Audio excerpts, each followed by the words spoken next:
Fifth play. Chelsea versus Arsenal in the first leg of the Carabao Cup semi-final at Stamford Bridge. It's always big whenever these two meet, but adding the fact that we're just a step away from Wembley, the game takes place under the West London lights, and that it's Liam Rosenior's first home match as head coach, and he had all the makings of a special occasion. The Blues produced an excellent performance when the Gunners came here in November, taking a well-earned point despite playing for most of the match with 10 men. But it's about time Arsenal were vanquished here. Chelsea's last win against their rivals from the north was back in 2018.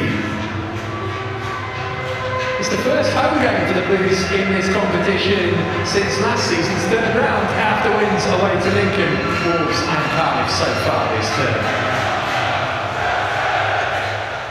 As that man sits in the home dugout for the first time, and what an occasion for him to have his first home game as Chelsea head coach.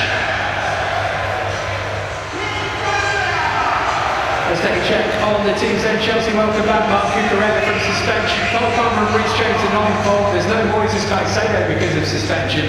Delap and Gittins also miss out. Enzo Fernandez captains the side. We're expecting him to partner Andres Santos in midfield. Joao Pedro will be in the 10 with Mark Yu leading the line. Tyrick George and Shin Mayuko are amongst the substitutes. Mikel Arteta names what is almost his strongest 11. He makes 8 changes to the team that played Portsmouth. One player who keeps that place is the former Blue Kepa. He gets the nod in goal. Another ex-Chelsea man, Kai Havertz, is on the bench. Saliba and Trossard have passed fitness tests. Before kick-off, we are going to remember a Chelsea legend. Eddie McCready died yesterday at age 85. He scored the winner in the first leg of the League Cup final against Leicester here in 1965 and proved the decisive goal over the tie. He went on to make 410 appearances and as manager led the youthful team to promotion in 1977. 3 players on the goal line for the Blues. They move away now. Well, Sanchez came and didn't get there, and he's headed in for 1-0 with barely 7 minutes on the clock by Ben White. Their first corner, and they've made best use of it, and it's the worst possible start for Chelsea. Yeah, you knew it was going to be delivered with real quality, and you have to look at their game in the weekend to show just how devastated they are in this situation. Probably everyone's expecting it to go into the near post area because they've had such joy, and it actually goes almost to the far post. Does Sanchez get caught amongst a flurry of players? He does. He's blocked in, isn't he, by a couple of his own players and a couple of Arsenal. Kiya fended it off for Estella. What a pass that is for Joshua Champon, who's going to have a go. And Frank goes up after he stings the palms of Kepa. Estella just a fraction early his movement. Arsenal their penalty area. Kiya back to goal. Enzo Fernandez, space right hand side, he's managed to shuffle it out there as well.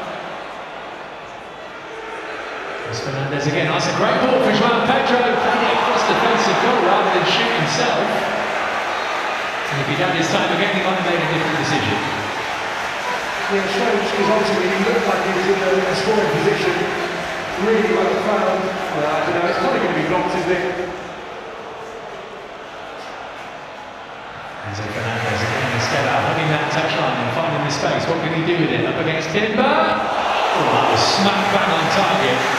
And it earns Chelsea a corner. Well, it looks like he's got the key to unlock this Arsenal defence.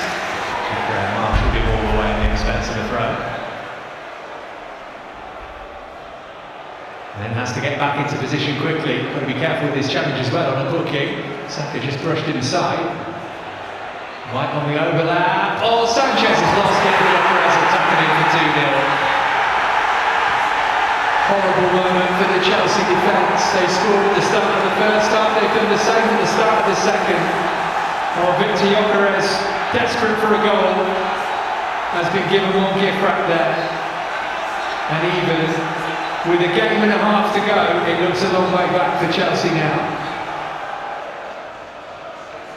Chance for a shot from range here for Odegaard, beaten away by Sanchez.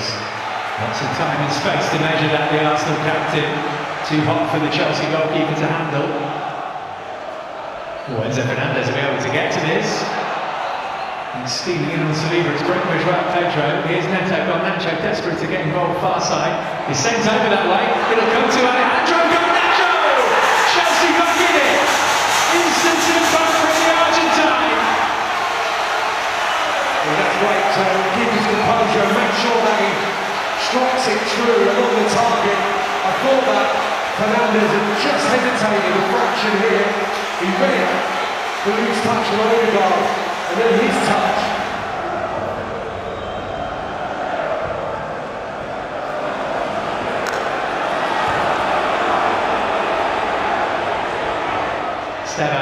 Gonna have a go. Oh, I'll tell you what, that was heading on target where it knocked on the head of Gabriel, who turns into that for a Chelsea corner. It was certainly going to be close.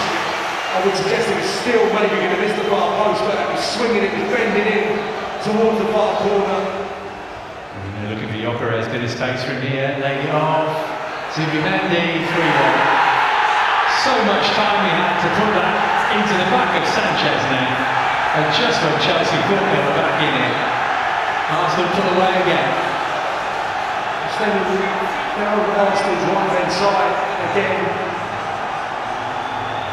In the space afforded to Marino, I think it was, that was allowed to get turned. That was the moment where I knew Chelsea were in big problem. Giving Oscar for taking too long over the free kick. Here's Gyökeres, or Saka, and it's broken in for a fourth for Arsenal, but for a brilliant save. Marino strikes it so clean, and that's outstanding goalkeeping.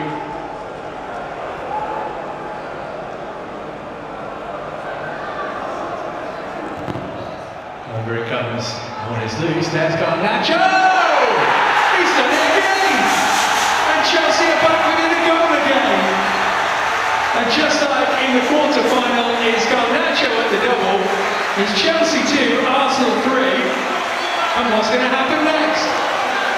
Well, my sentiment of injuries is a little rich. The Arsenal players racing towards the referee, asking for a free kick from what I presume was a bit of a challenge on the goalkeeper. It's Kepa who's kind of feeling his shoulder or his arm. There's certainly loads of bodies around here. Let's get a better idea here. They go up and challenge, he goes to ground. The Garnacho does wonderfully well. Again, this is even harder than the initial one to control. Enzo Fernandez dwelling on it, but it worked out all right for him. Oh, he could have played Garnacho through. He's looked the other way to Esteban. Chelsea's tail up. Esteban! Oh, so close. Flag's gone up though. Had to release that earlier. Could have gone so much earlier. What it was over a wonderful strike from this talented wide player. Yeah, it's a good couple of yards on. Offside, sorry. Kepa makes a good save because he reacted smartly, didn't he? Everyone inside the stadium was expecting that to go towards the far post. Martinelli. Oh, good ball. Flag stayed down. Jesus. Penalty. Oh, flag up over on the far side for offside. You spotted it before me, and Simon Longley assistant spotted it before Simon Hooper. It had to be offside. That was my initial feeling. Liam Rosinia's first home game in charge of Chelsea ends in a narrow defeat in the end. Ben White got things started for Arsenal, who were 2-0 up not long after the break, and Victor Gyökeres pounced on a Sanchez error, but Alejandro Garnacho got Chelsea back into the game, only for Zubimendi to take it away again, only for Garnacho to make it interesting. 3-2 Arsenal then, Sam. Could have been worse. Second leg still alive.